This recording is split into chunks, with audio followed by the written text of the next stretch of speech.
สบายดีท่านผู้ชมมื้อนี้มาเกลือเป็ดพี่น้องเกลือเป็ดเกลืออาหารเพศนี่พี่น้องอาหารมี2ตัวอาหารข้าพเจ้าสบายดีสุขคนพี่น้องมื้อนี้มาเกลือเป็ดพี่น้องนี่เอามันพี่น้องมันต้นไปเล็มอยู่ให้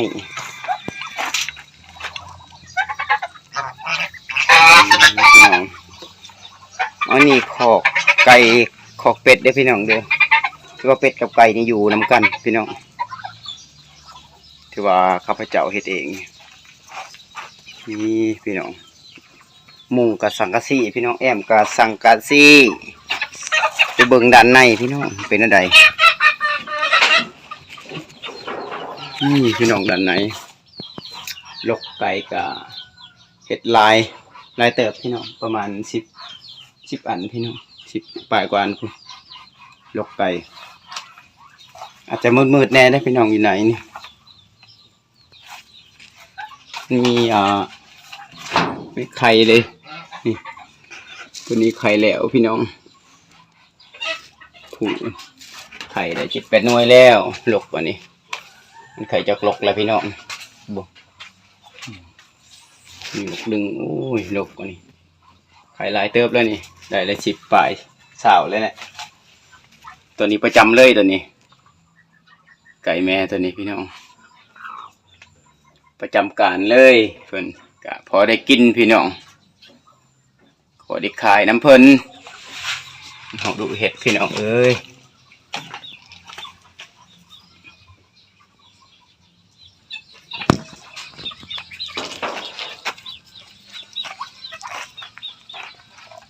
นี่อีกมีส่วนหนึ่งพี่น้องนี่บอนแก่นี่พี่น้องเอ้ยมีส่วนหนึ่งส่วนนี้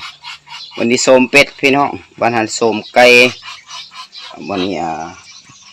คอกเป็ดพี่น้องบ้านหันคอกไก่แต่ว่าอยู่นำกันตลอดเนาะเป็ดคอกไก่นี่ก็ได้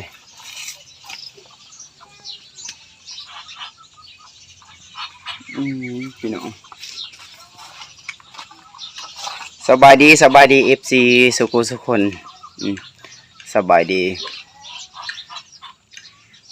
ดนเทื่อได้ลงคลิปพี่น้องเอ้ยเพราะว่าบ่มีเวลาเวียกงานหลายฝากติดตามในเด้อพี่น้องเด้ออย่าลืมกันขอบใจทุกคนที่ติดตามและมาให้กำลังใจเดินมาตลอดเด้อมื้อนี้ผมมีคลิปอีหยังมาฝากพี่น้องมาฝากคลิปรีวิวคอกเป็ดคอกไก่แบบนี้